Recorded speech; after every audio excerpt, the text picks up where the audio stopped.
Hey there, welcome to this video. So in this video I want to go over 3 tips that you can use on like a Canon M50, M50 Mark II, simple stuff for adjusting settings and helping you set up your shot.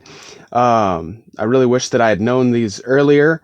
And then I also have one bonus tip towards the end that I think only applies to the M50 Mark II. I could be wrong, but to my knowledge, the original M50 doesn't have this feature. If you have an original M50 and know the answer for a fact, please feel free to leave it in the comments to let us know. So anyway, let's get into it. So I have my Canon M50 Mark II. So the first tip I want to get into is you can make adjustments to things like your shutter speed, your aperture, and your ISO with this little selector wheel here around the shutter button. Now, by default, it's set to change your shutter speed.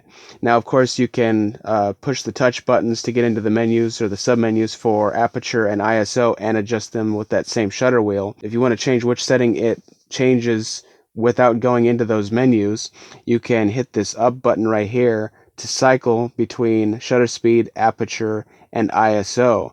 And this is really handy for me because I don't tend to adjust my shutter speed very often while recording, but I do sometimes adjust my ISO and aperture while recording, so it's nice to be able to cycle between those options.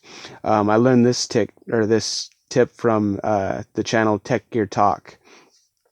The second tip I want to get into, you have this MFN button up here, this multifunction button, and you can adjust that to control different things, but I think by default, at least with my camera, it opens up the ISO menu so I can adjust it with the wheel or with the buttons on the screen.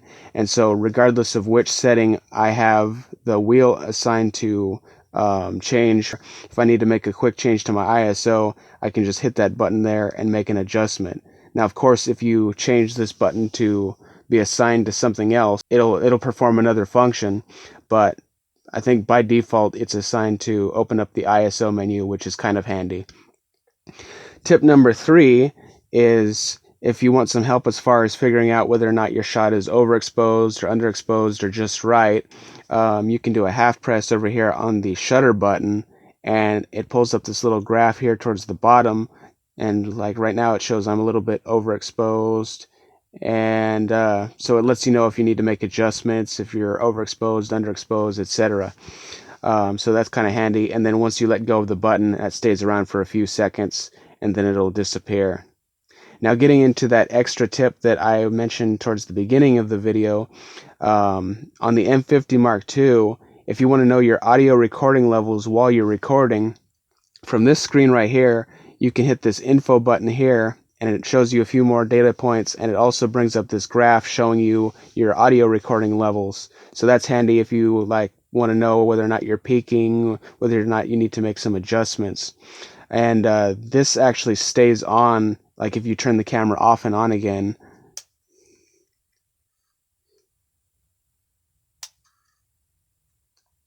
Then it comes back up and shows you your audio recording levels again. You'll notice, or you might notice, that the shutter speed, the default for my selector wheel, went back to my shutter speed. I don't know if you can change that in the menu, but the audio recording level graph comes back on even after you turn the camera off and on again. And then if you want to, you can hit the info button to cycle through different menus or cycle through different screens. Even bringing you back to the original screen we started with, but you can hit it again to bring up that screen with the audio level graph. Well, I hope this video helps you. I hope that you found value in it. If you did, please consider liking and subscribing. And if you have any comments or questions, something to add or something to ask, please leave it down in the comments. Thanks for watching, and bye.